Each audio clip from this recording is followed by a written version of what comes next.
Ikatan kimia. Ikatan kimia mengapa terjadi antar atom? Di dalam kimia itu, banyak molekul-molekul antar atom itu bisa berkaitan berbentuk senyawa atau molekul-molekul unsur atau molekul senyawa. Nah, ini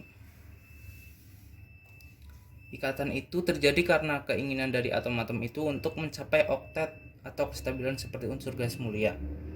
Nah, unsur gas mulia itu adalah golongan 8A. Makanya dibilang ingin membentuk gas mulia atau konfigurasinya oktet. Nah, ini contoh dari golongan 8A yaitu helium, neon, argon, kripton, xenon, dan radon. Atom-atom itu berusaha mencapai kestabilan dengan mendapatkan atau melepas elektron sehingga konfigurasinya mirip dengan salah satu dari unsur dalam golongan gas mulia ini. Elektron valensi. Elektron valensi ini yang memberikan pengaruh untuk ikatan. Mereka ini saling berinteraksi sesama elektron valensi berdasarkan aturan oktet yang digagas oleh Lewis. Khusus untuk helium itu, karena dia hanya satu kulit, jadi dia aturannya duplet atau hanya 2 elektron di kulit luarnya. Nah, unsur-unsur yang duplet itu contohnya hidrogen, litium, berilium, dan boron. Mereka nomor 1, 3, 4, 5 ini kecenderungannya mendekati helium, sehingga aturannya mereka adalah aturan duplet. Nah, cara mencapai oktan duplet itu ada 3 cara. Ini berhubungan dengan jenis ikatan yang akan terbentuk. Yang pertama, dengan cara menyerahkan atau menerima elektron. Ikatan ion yang terjadi ketika antar serah terima elektron. Kemudian, untuk pemasangan dan penggunaan elektron bersama, itu akan terbentuk ikatan kovalen. Dan yang terakhir itu ada ikatan logam. Dan ikatan logam ini hanya terjadi pada unsur-unsur logam. Oke, di sini aku akan membahas tentang ikatan kovalen. Pemakaian elektron bersama. Jadi, artinya tidak ada yang menyerahkan dan menerima, masing-masing memberikan. Syarat untuk ikatan kovalen adalah unsur non-logam dan sesama non-logam dari golongan 4A sampai 8A. Hidrogen, berilium, dan boron. Di sini jenis-jenis ikatan kovalen adalah kovalen tunggal, kovalen rangkap 2, kovalen rangkap 3, dan koordinat. Nah, jadi di sini contoh untuk struktur Lewis-nya. Untuk karbon, nomor atomnya adalah 6, 1s2, 2s2, 2p2. Nah, konfigurasinya bisa kita tulis dengan 2 dan 4. Jadi elektron valensinya sama dengan 4. Di sini C dikelilingi oleh 4 elektron valensi. Dan aku lambangkan dengan X1, 2, 3, 4. Nah, yang kedua, Cl. Cl nomor atomnya adalah 17. 1s2, 2s2, 2p6, 3s2, 3p5. Nah, jadi konfigurasi sederhananya bisa ditulis dengan 2, 8, dan 7. Jadi di sini elektron valensinya adalah 7. Nah, di sini Cl dikelilingi oleh elektron valensi yang berjumlah 7. Di sini aku lambangkan dengan titik. 1, 2, 3, 4, 5, 6, 7. Selanjutnya itu ada ikatan ion. Jadi ikatan ion ini perpindahan suatu elektron dari atom ke atom yang lain. Jadi yang maksud di sini perpindahan elektronnya itu dari elektron logam ke elektron non logam. Terus nanti si atom logam ini dia berubah jadi positif. Kenapa positif? Soalnya dia melepas satu elektron sehingga dia jadi kekurangan elektron, maka jadi positif. Terus yang non logamnya itu dia jadi negatif karena menerima satu elektron atau kelebihan satu elektron. Nah, di sini um, antara ion yang berlawanan muatan ini terjadi tarik-menarik atau gaya elektrostatis yang disebut ikatan ion atau ikatan elektrovalen. Nah, senyawa yang mempunyai ikatan ion ini disebut senyawa ionik. Senyawa ionik biasanya terbentuk antara atom-atom unsur logam dan non-logam. Jadi itu contohnya kayak NaCl gitu, natrium chloride. Na-nya itu kan Na plus ditambah Cl min. Jadi si Na-nya ini logam, terus si Cl-nya ini dia non logam. Makanya jadinya NaCl. Nah, terus dari ini juga ada ciri-cirinya juga.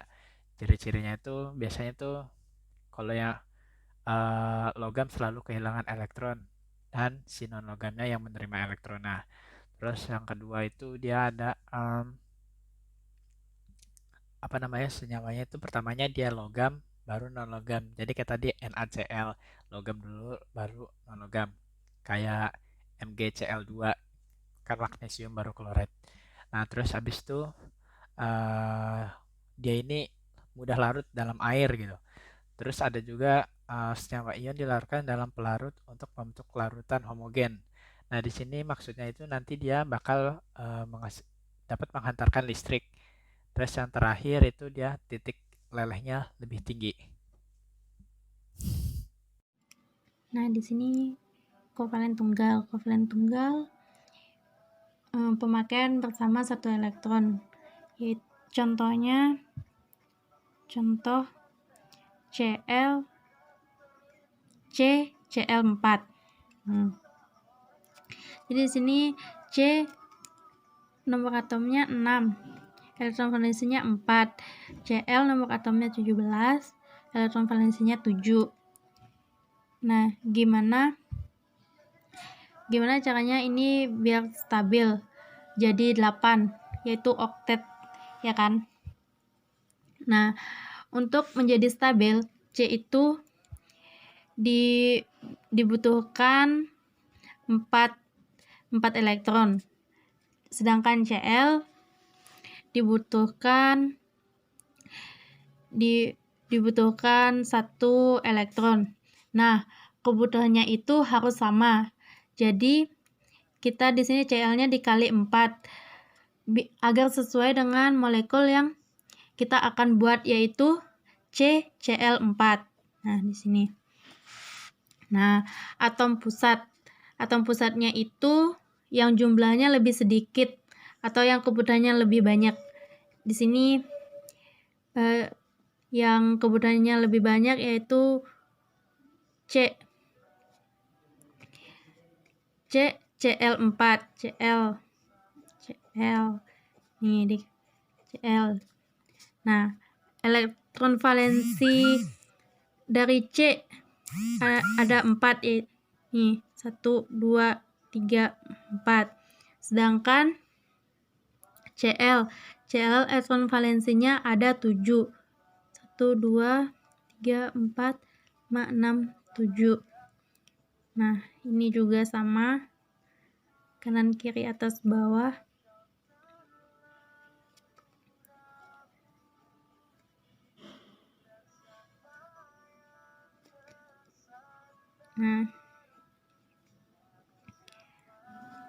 Nah, ini namanya struktur Lewis. Nih, jadi nih berpasangan nih. Nih. Jadi di sini ada juga struktur yang lebih sederhana, yaitu struktur molekul. Nih, Cl. Nah, ini kan udah berpasangan nih. Jadi di sini Nih garis ini melambangkan satu pasangan elektron yang berikatan. Nih elektron yang berikatan nih. Nah, jadi gitu. Nah, di sini aku akan membahas tentang kovalen rangkap 2, di mana pemakaian bersama 2 elektron. Contohnya CO2. C nomor atomnya 6, elektron valensinya 4. O nomor atomnya 8, elektron valensinya 6. Nah, biar jadi stabil, C butuh 4 elektron. Butuh 4 elektron, sedangkan O butuh 2 elektron. Nah, kebutuhannya itu kan harus sama nih. Jadi dikali 2 sesuai dengan molekul yang akan kita buat, yaitu CO2. Nah, di sini kan tadi udah dijelaskan tuh di rangkap tunggal. Atom pusat yaitu yang kebutuhannya lebih banyak. Jadi di sini C, sini O, di sini O. Nah, di sini C elektron valensinya ada 4. 1, 2, 3, 4. Sedangkan O elektron valensinya ada 6. 1, 2, 3, 4, 5, 6. Nih. Nah, jadi ini struktur Lewis-nya ya. Lewis. Nah, nih yang berikatan nih. Nah, bisa ditulis juga dengan struktur yang lebih sederhana, yaitu struktur molekulnya C. Nih, udah nih. 2 garis ini melambangkan ini nih. Setiap garis ini melambangkan pasangan elektron yang berikatan. Nih, jadi ini yang dinamakan kovalen rangkap 2. Baiklah, saya akan menjelaskan tentang ikatan kovalen rangkap 3 dan ikatan kovalen koordinat. Untuk ikatan kovalen rangkap 3 adalah ikatan kovalen yang terjadi karena penggunaan bersamaan 3 pasang elektron. Ikatan yang terbentuk digambarkan menggunakan 3 garis lurus dengan batas angka 2, 8, 18, dan 32. Untuk cara pengerjaannya, misalnya kan ada 2 molekul N2. Setiap atom memiliki 5 elektron valensi. Maka agar diperoleh konfigurasi elektron yang stabil, setiap atom N memerlukan tambahan 3 elektron. Untuk mengatasi kekurangan tersebut, kedua atom N akan memberikan masing-masing 3 buah elektron, sehingga terdapat 3 pasang elektron yang digunakan bersamaan, sehingga kedua atom N memenuhi keadaan oktet. Untuk selanjutnya tentang kovalen koordinat. Kovalen koordinat yaitu ikatan kovalen yang terbentuk di mana elektron yang digunakan untuk membentuk ikatan hanya berasal dari salah satu atom. Misalnya BF3 yang bereaksi amoniak membentuk senyawa BF3NH3.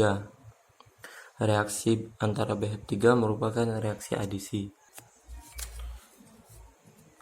Reaksi adisi merupakan penggabungan 2 atau lebih molekul menjadi sebuah molekul yang lebih besar dengan disertai berkurangnya ikatan rangkap dari salah satu molekul yang bereaksi. Akibat adanya penggabungan, biasanya satu molekul yang terlibat mempunyai ikatan rangkap. Lalu untuk contohnya, ada 2 buah molekul atom NH4. Jadi N-nya di tengah-tengah, NH4+. Lalu N-nya dikelilingi oleh H, lalu ditambah H+. Menjadi N di tengah-tengah dan dikelilingi 4 atom H. Itu merupakan ikatan kovalen koordinasi. Terima kasih.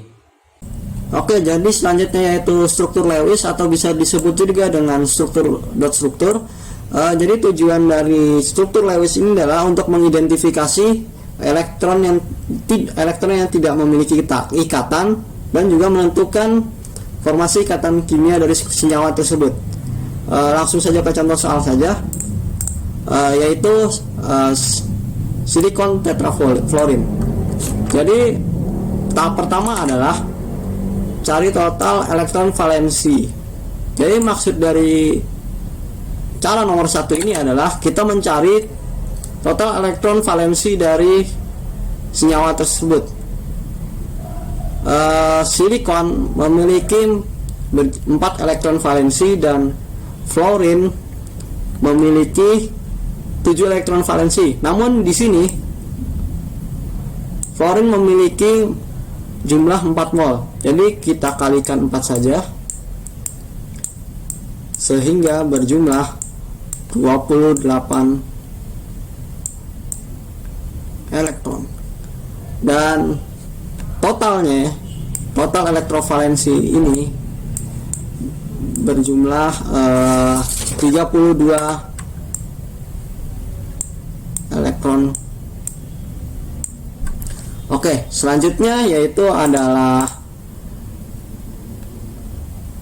tentukan atom pusat dengan mencari elektron negatif paling kecil dengan jumlah elektron negatif paling kecil kecuali H. Di sini karena tidak ada atom H, jadi bisa dibiarkan saja. Jadi kita tinggal mencari jumlah elektron negatif yang paling kecil, yaitu silikon. Kita langsung tulis di sini saja. Terus di sini fluorine.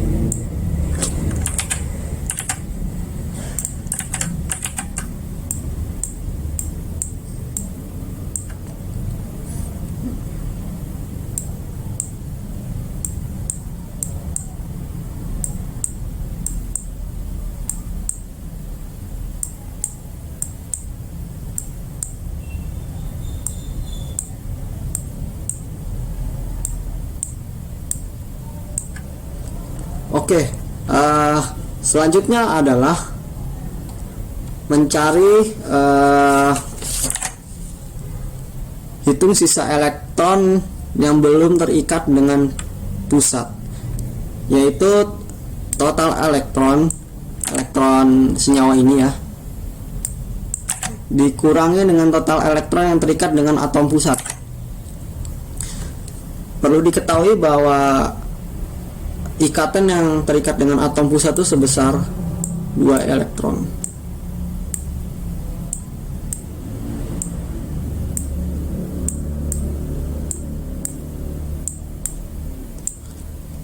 Sehingga elektron yang tersisa yaitu dikurangin dengan berapa nih?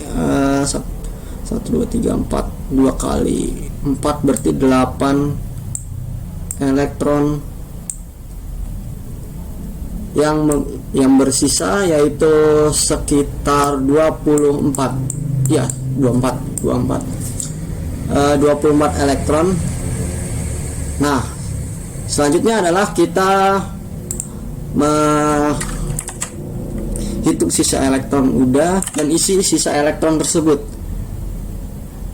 Jadi di sini berarti 24 elektron dibagi dengan 1, 2, 3, 4 dibagi dengan 4 F berjumlah 6E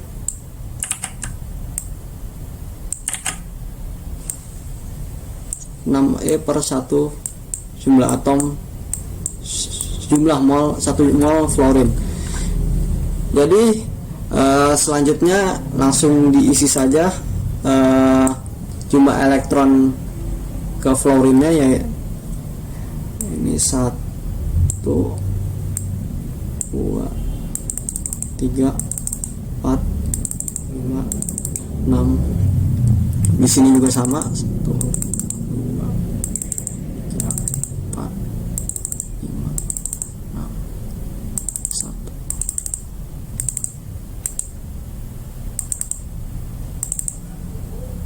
Besarin aja. Nah.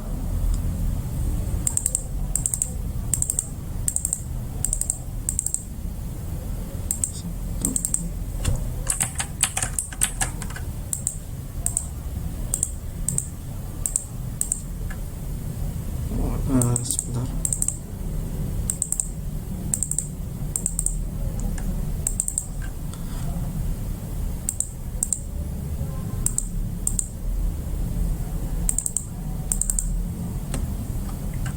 Oke, sudah. Jadi selanjutnya, karena struktur Lewis ini mengikuti aturan oktet, jadi kita menghitung yang jadi artinya adalah si fluorine ini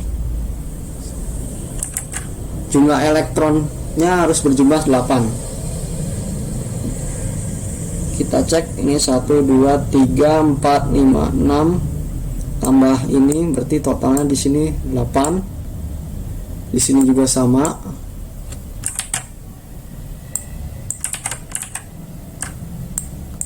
Di sini juga sama. Dan di sini juga sama, berjumlah 8. Oke. Elektronegatifan adalah kemampuan suatu atom untuk menarik elektron dalam ikatan kimia. Semakin besar keelektronegatifan suatu atom, berarti dalam ikatan kimia, atom tersebut cenderung menarik elektron dari atom lain.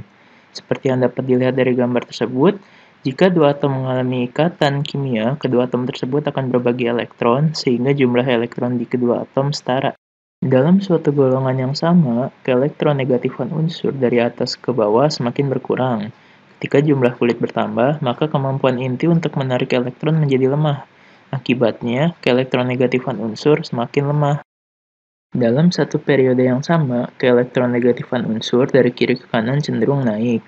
Muatan inti bertambah positifnya, sementara jumlah kulit tetap, menyebabkan gaya tarik inti terhadap elektron makin kuat. Akibatnya, kemampuan atom untuk menarik elektron semakin besar. Dari keelektronegatifan, kita dapat menentukan jenis ikatan apa yang dialami oleh dua buah atom. Dengan ketentuan yaitu jika perbedaan keelektronegatifan kedua atom adalah 0, berarti termasuk dalam ikatan kovalen. Jika lebih besar dari 0 sampai kurang dari 2, berarti termasuk dalam ikatan kovalen polar. Jika lebih dari sama dengan 2, berarti termasuk dalam ikatan ionik.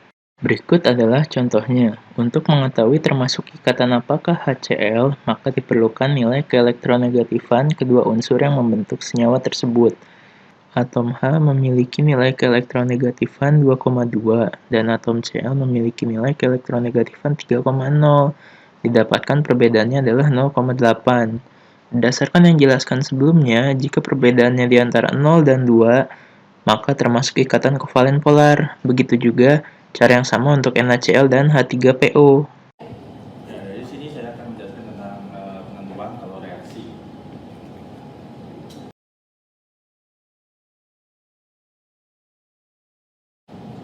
Ada beberapa metode yang bisa digunakan untuk menentukan kalau reaksi yang dibutuhkan atau dikeluarkan dari sebuah reaksi. Yang pertama itu menggunakan kalorimeter. Yang kedua menggunakan vacuum base.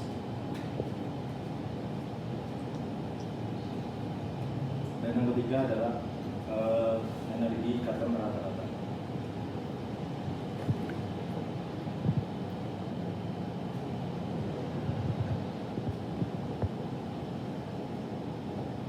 Nah, menggunakan tiga metode ini. Untuk kalorimeter ini berarti menggunakan sebuah alat yang namanya kalorimeter. Jadi kalau hukum basic dulu menjelaskan tentang pembentukan suatu senyawa menjadi senyawa lain. Di situ dapat kita ketahui berapa besar entalpi yang diperlukan atau dikeluarkan.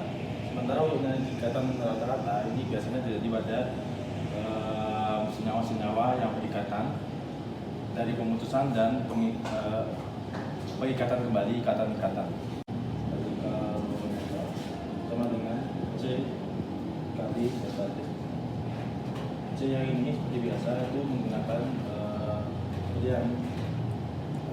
rumus fisika termo itu M kali C. Soalnya pertama diketahui adalah 7,5 gram LiOH, lalu 120 gram H2O, suhu awalnya 23,25 derajat Celcius, suhu airnya 34,9 derajat Celcius. Untuk kapasitas kalor airnya 4,2 Joule per gram derajat Celcius, kapasitas kalorimeternya 11,4 Joule per derajat Celcius, dan AMR LiOH 24. Kitanya delta H atau entalpi berlakukan 1 mol LiOH dalam air. Nah, pertama-tama kita cari dulu dari kalorimeter.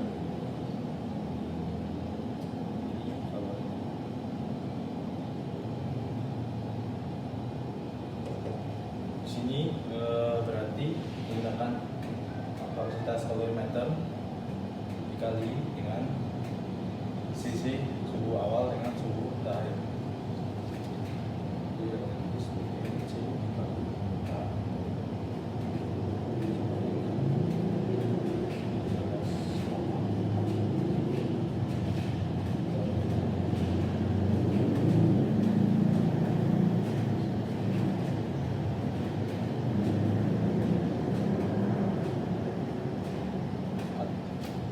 Ya. Hasilnya berarti 11,4 kali 12,6. Hasilnya adalah 132,81. Baru menghitung Q dari air menggunakan rumus M C delta M massa 7,5 kali, karena ini sudah dalam gram maka ini perlu dibagi ke kilogram ya. J nya menggunakan sini 0,2 kali delta T nya sama seperti ini, hasilnya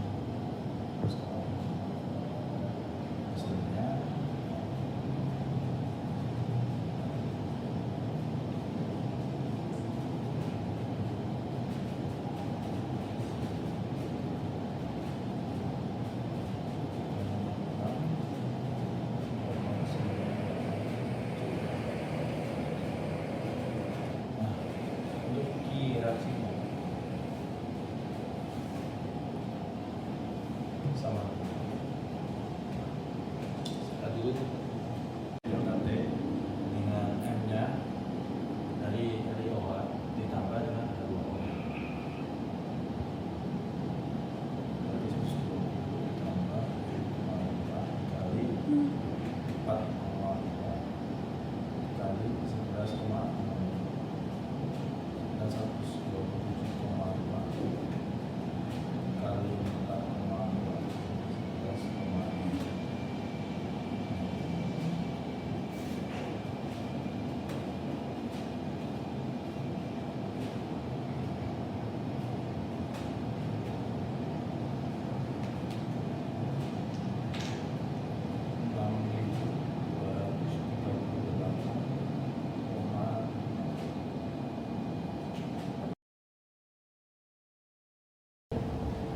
reaksinya menggunakan rumus min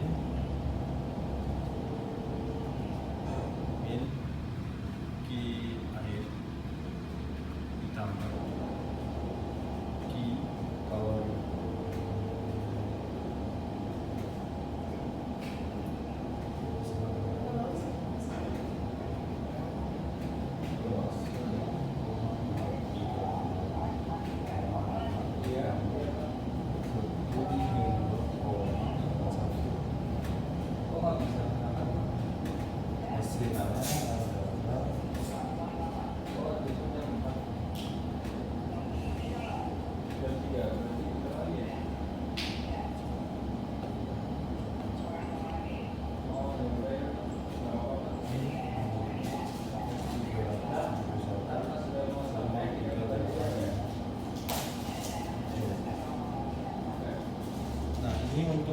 gram helium-nya.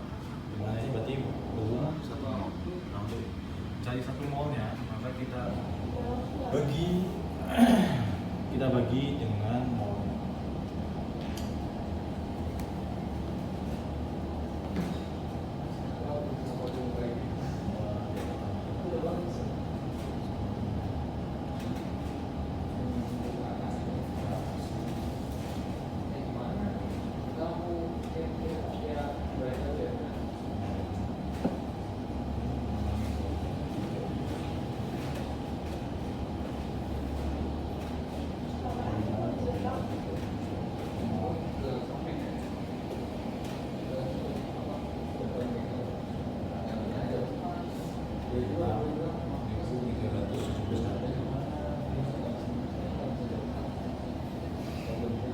Min 6.371,385 bagi gram helium 0,5 bagi 24 sama dengan min 6,371,385 dikali 24 per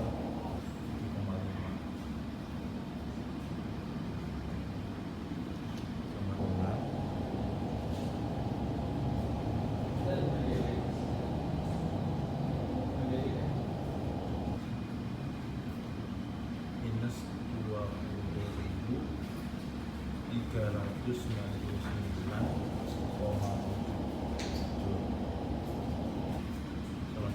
kisarannya berarti minus 20,4 kilojoule per mol. Nah, seperti itu.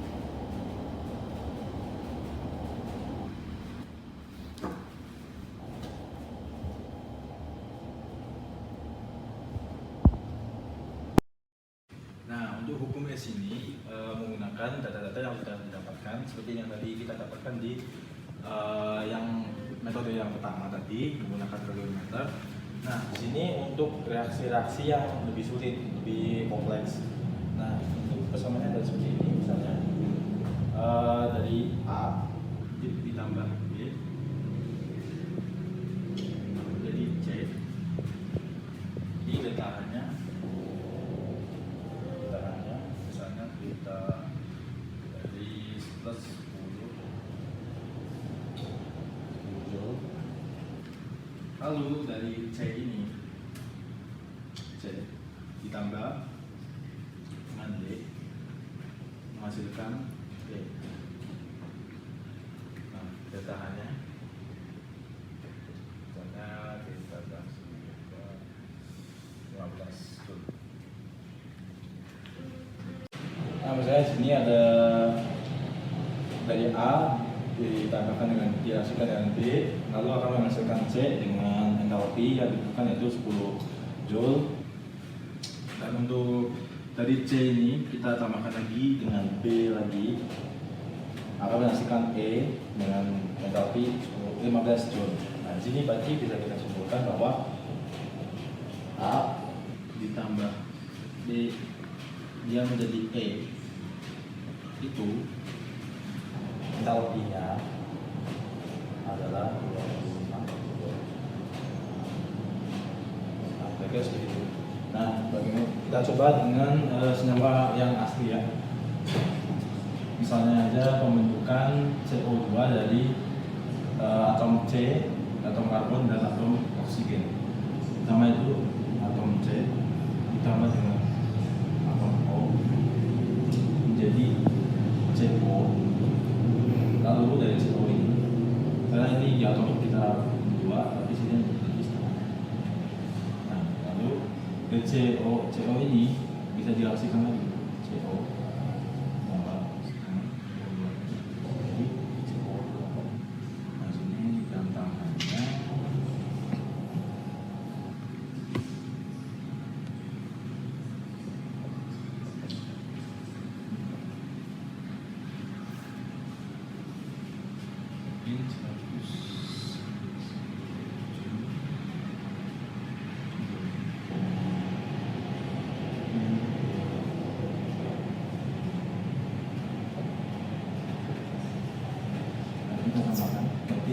C ditambah O2, karena ini setengah ditambah setengah tadi jadi 1, C ditambah O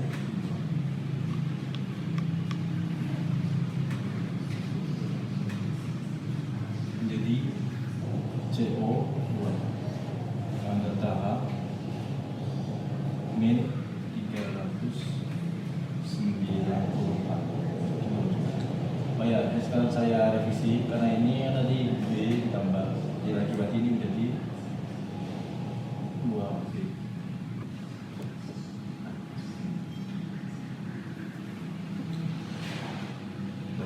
Seperti itu. Kira-kira seperti itu. Nanti akan banyak sekali ketemu dengan seperti ini.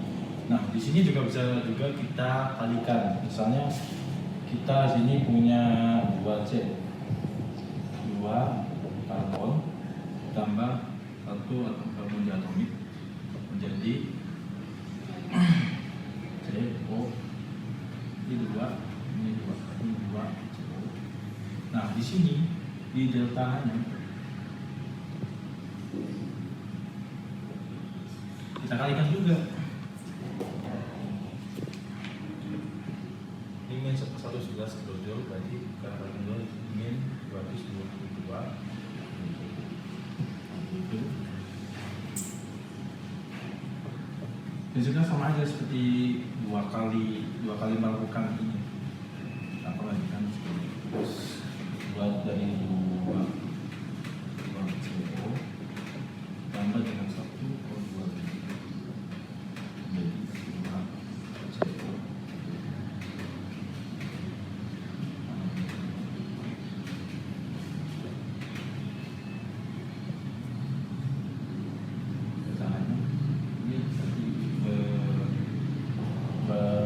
Dikali 2 juga berarti min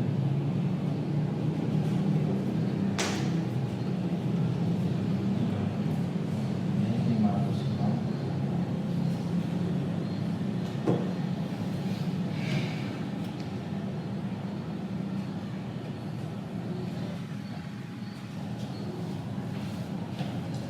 Berarti di sini 2C, 2 atom karbon ditambah 2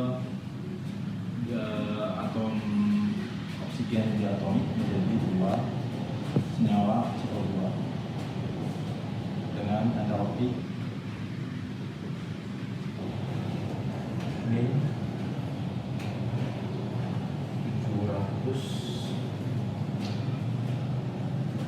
788 kilojoule.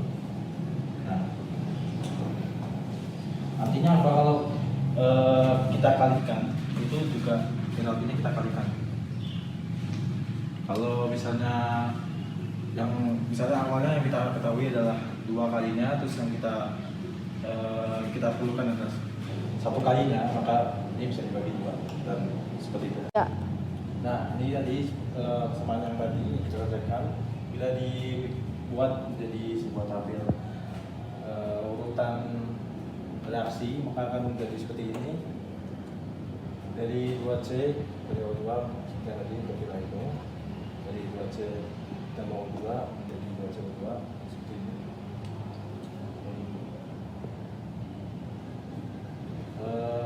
Berarti bisa diambil kesimpulan bahwa delta H reaksi sama dengan delta H jadi produk dikurangi delta H reaktan. Atau untuk lebih mudah mengingatnya, untuk produk kan selalu berada di sisi kanan dan sedangkan reaktan ada berada di sisi kiri. Berarti rumusnya adalah delta H kanan dikurangi kiri. Kalau menggunakan rumus delta H kanan dikurangi delta H kiri. Untuk contoh soalnya, pertama-tama diketahui delta F atau entalpi pembentukan dari SO3 yaitu min 395,2 kilojoule dan entalpi pembentukan SO2 adalah min 296,9 kilojoule. Nah, yang ditanyakan adalah entalpi dari reaksi pembentukan SO3 pembentukan pelemburan dari SO3 menjadi SO2 ditambah setengah O2. Nah, sini berarti pertama kita beri tanda dulu dari setiap koefisiennya. Kita anggap sini setiap satu koefisien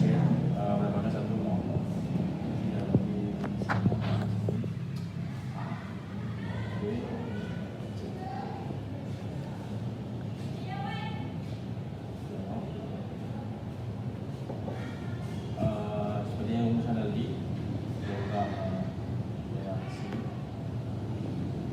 sama dengan delta bagi produk dikurangi delta reaktan. Nah, di sini produknya berarti SO2 dan O2. Di sini B-nya karena ini sama semua 1 1 1, kita nggak perlu sama saja karena 1 1.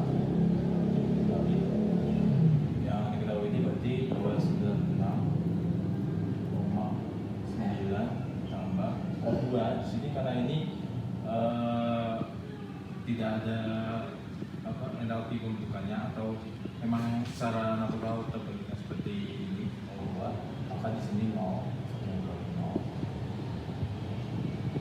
dikurangi tidak pembentukan dari SO3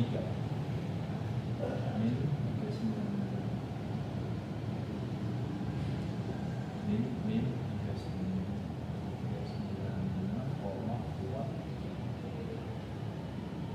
ini dikali 1 ya. Nah, berarti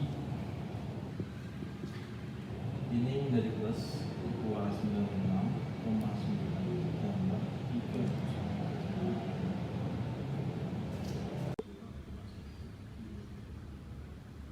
Nah, sini adalah 692,1 kilojoule. Ya, untuk yang ketiga itu menggunakan energi ikatan. Nah, di sini bisa kita ambil contoh, misalnya C4, entalpi pembentukan itu adalah 1664 kilojoule. Kita bedah dulu nih, struktur Lewisnya, strukturnya dari C4, strukturnya akan dari seperti ini. Nah, berarti ini adalah ada 4 ikatan dari C dengan H, C dengan H, C dengan H2, dan C dengan H4 ya. Nanti bisa kita cari energi ikatan dari C dengan H itu adalah, jadi delta HM ini kita bagi dengan 4.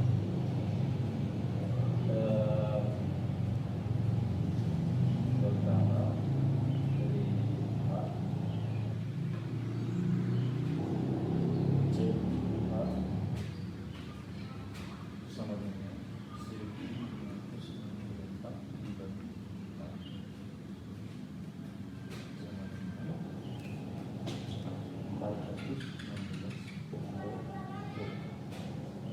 Nah, kira-kira seperti ini dan kita akan masuk ke contoh soal.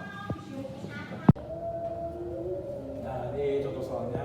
Di sini rumusnya adalah delta H, energi putus dikurangi energi bentuk. Nah, berarti yang diputuskan biasanya kan yang sebelah kiri. Berarti dari kiri kurangi kanan. Nah, langsung ke contoh soal.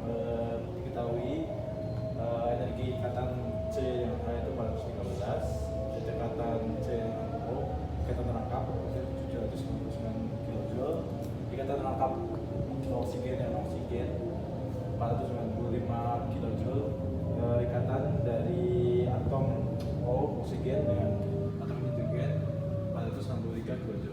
Nah, ditanya adalah CH4 delta H dari reaksi CH4 ditambah 2 O2 jadi CO2 ditambah 2 H2. Nah, kita bedah dulu dari CH4 yang tadi ya, C H H H lalu berubah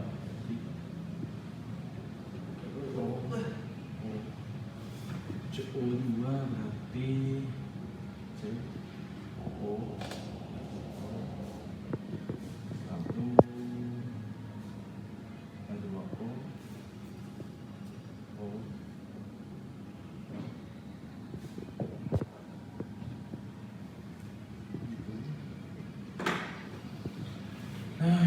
Berarti kita cari dulu. Ini berarti C CH-nya perlu 4 ya. CH ini 4. Ini 2 karena ini kan 2. Ampulnya 2 ini 2. Lalu CO2 berarti ikatan C lengkap dengan O 2 ada 2. Berarti ini C ini 2 dan ikatan H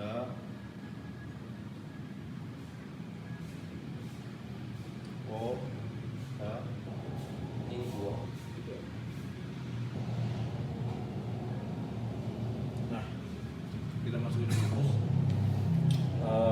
Jadi delta reaksi sama dengan ya pakai ya ada kiri kanan aja ya. Oke, ada dikurangi delta. Nah, kita tulis dulu yang kiri berarti 4 C ini berarti 4 kali ini 413 ditambah 2O2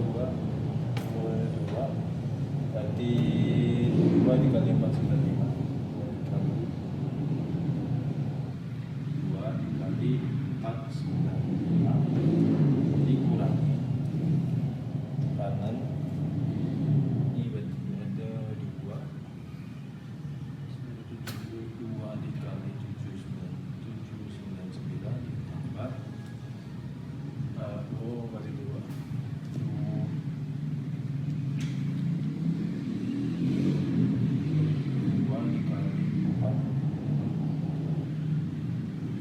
jadi hasilnya adalah 1552 ditambah 990 dikurangi 1558 ditambah 926. Hasilnya adalah 2522 dikurangi 2524. Hasilnya adalah 118 kJ.